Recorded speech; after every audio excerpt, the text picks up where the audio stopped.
So what are the things about yourself that you should never tell your partner because your partner doesn't need to know?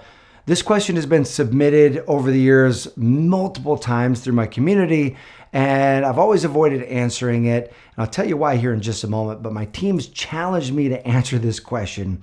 And to be honest, when this question first came in, what secrets should you never tell your partner about? I'm repulsed by the phrasing of that question because the truth of the matter is, if you have secrets that you don't want to tell your partner, that creates distance. Secrets are the antidote to intimacy. If you're afraid of how your partner is going to respond, or if you're afraid of them getting angry or rejecting you because of some secret that you have, that's actually creating distance, and you'll never give the relationship a shot for true connection and true intimacy. Because real, beautiful, healthy relationships don't have secrets for one another. And that being said, as I pondered this question, I thought, okay, well, what are the kinds of information that really don't serve the relationship? It doesn't bring the relationship closer. And by not sharing it, it's not creating distance. You're actually not sharing this out of kindness and respect, not out of fear because you have this deep desire to share it and you're just afraid they might reject you. And there are some really good categories, really good types of information that fall into that concept. And so I wanted to share them with you right now. And so we're going to talk about 5 things that you really shouldn't be talking to about your partner because it will actually create more distance than it creates closeness. And so the first concept is sexual details about your past partners. Now, if you're in the kind of relationship where your partner actually gets turned on by this, they've got a kind of a fetish for this, and the two of you want to explore this, then this might be a category that you lean into. But if your partner's not asking for this, your partner's not soliciting this information, then describing sexual details about what you and exes used to do or how good it was or whatnot because you're wanting your partner to engage in those activities, just know this, it's way better to leave any specifics about you with other people out of the equation. And if you want your partner to try something with you, to engage in something with you sexually, just be direct and ask them, say, hey, would you be open to this? Because watching or imagining your partner, your current partner with an ex doing something that brought them extreme pleasure for a huge population of people, it's like putting an egg beater in the brain. It's like it's painful. I do not even want to think about that. It doesn't bring you closer together. Now, for those who have a fetish, it might. But that's why you want to know your partner. And if the partner isn't soliciting this information, instead just be direct and ask for what you would really want in the bedroom. Number 2 is sharing things that you hate about yourself. Things that you dislike, things that you're critical of, like you hate your thighs, or you hate your freckles, or you hate your skin, or you hate your hair color, or whatever it is. Vocalizing that isn't a good practice. It's not going to bring you closer together. And at the end of the day, as you actually vocalize it, you amplify the feeling. You amplify that negative, critical energy towards yourself. And it doesn't help your partner feel closer to you. And it's actually self-destructive. So when you notice the thoughts of like, oh, I really don't like this about myself, and it's just a critical thought, then notice it, cast it to the side, and instead focus on something that you do love about yourself.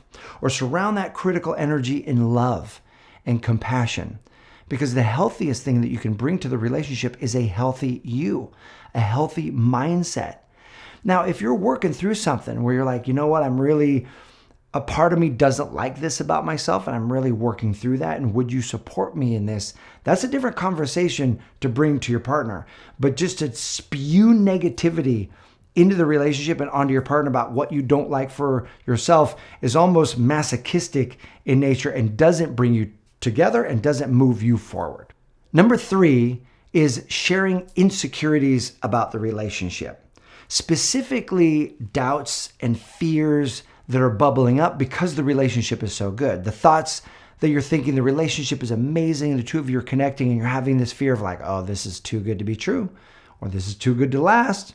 When's the other shoe going to drop? Like, there's got to be something wrong with him. And then you're bringing him those types of thoughts and those fears. You're like, there's got to be something wrong with you. This is too good to be true. Or like, wow, I don't feel like I really deserve this relationship. Or, those types of fears are simply insecurities. It's a paradigm that's rising up for release and repatterning. And it doesn't actually serve the relationship unless you're bringing it up from a different vantage point. This is, wow, I'm really loving our relationship. I'm feeling so good and so close to you. And there's a part of me, I've noticed this coming up, this like, oh, this is too good to be true. And as those fears come up, I'm just letting them, I'm surrounding them in love. I'm releasing them because I'm really loving our relationship and I want to take it deeper. That's a very different thing than actually fishing for validation, fishing for him to help bring you security, fishing for him to like reassure you that the relationship is going to continue to be well, continue to grow, continue to be connected. That actually degrades the quality of the relationship that you have with him. So as these fears or insecurities come up, know whether or not it's simply a paradigm or a limiting belief trying to dial your love meter down, or whether it's the type of fear that you want to bring up because you know it's creating distance between the two of you and you want to actually feel closer. That's an important distinction in whether or not you're actually going to bring this conversation forward. Number 4 is an awesome one, and it is your judgment thoughts of your partner.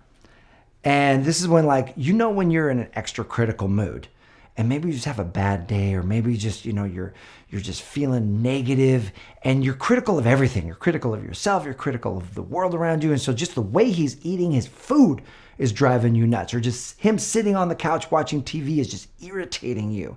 And so in those moments, you want to check yourself and say, is he doing anything wrong? Is he doing anything out of the norm of how he normally does this? And if he's not, and you know it's just because you're in a critical mood, then that's the kind of information that there's no productivity in sharing that and spewing it on him. Same way, he shouldn't be spewing that on you. He shouldn't be just critical of you because he's in a bad mood. If we're in a negative state that day for some reason, you want to notice that and say, oh, is this a productive comment to make? Is this going to move us forward? Or do I just need to remove myself? Do I need a breather? Do I just need to create some space? And give yourself what you need in order to feel better so that you can actually create a really beautiful, deep, connected relationship with him. And the 5th topic are your shame stories. And this one isn't something that you shouldn't share, but it's about timing of when you want to share this. See, the foundation of every great relationship is trust. And trust is a lot like an oak tree, right? Oak trees start as a little acorn. Acorns are not oak trees yet, but you place this acorn in fertile soil and you water it and you give it light and you nurture this little acorn. It first starts as a seedling and then it will grow up and become a beautiful oak tree. And you can put all your weight and lay on an oak tree's branches and it will support you because its roots are strong enough, its trunk and branches are strong enough. But if you put all your weight and lay it on an acorn seedling, it would crush it and it would kill it. And relationships are the same way. It takes time to develop trust. It takes time for that relationship roots to go deep and the trunk and the branches to become strong. And so if you've got a really personal story about maybe your past and a time that you were abused, or some family stuff that you went through, or an insecurity that you have, that the story keeps coming up every once in a while and you've got to release it. I'm not talking about stuff that you've healed and you've moved on from and you've grown, you feel like you're on the other side. Stories like that you can tell early and on the first date. But your shame stories you only want to share with someone who's going to protect your heart, someone who's going to be with you, someone who's not going to take that information, turn it around and throw it back at you when you're in a fight, right? Someone who's built enough trust where you know that they're going to hold that information with compassion and reverence. One of my clients in her mid-40s contracted an STD. She contracted herpes. And for her, it was a big point of shame. And the big question was, when do I share this information with a guy that I'm dating? Should I share it on the first date? And the answer is you share it when it's relevant and when you know he's going to protect your heart. And so the idea is on a first date, it's not relevant because the two of you, she was not the type of woman to want to sleep together on the first date. But after they've built the relationship to the point where they are interested in being exclusive, to the point where they do want to sleep together, and to the point where there's enough trust that she knows he's going to protect her heart with that information, then that's the time to bring up that information. At that point, the relationship has got enough roots, has got enough strength. The connection has built to create that strength that there are tons of people who can overcome that challenge. And they know how to manage that STD, and they're able to create beautiful, intimate experiences together, and they're able to overcome that challenge because the relationship is worth it to them. So my question for you is, what topics have you found best not to share because it actually degrades from the connection in the relationship rather than cultivates that connection? Go ahead and share those ideas in the comment section below. I hope this serves you. I appreciate you. Here's to your amazing love life. Thanks for watching, and I'll see you soon.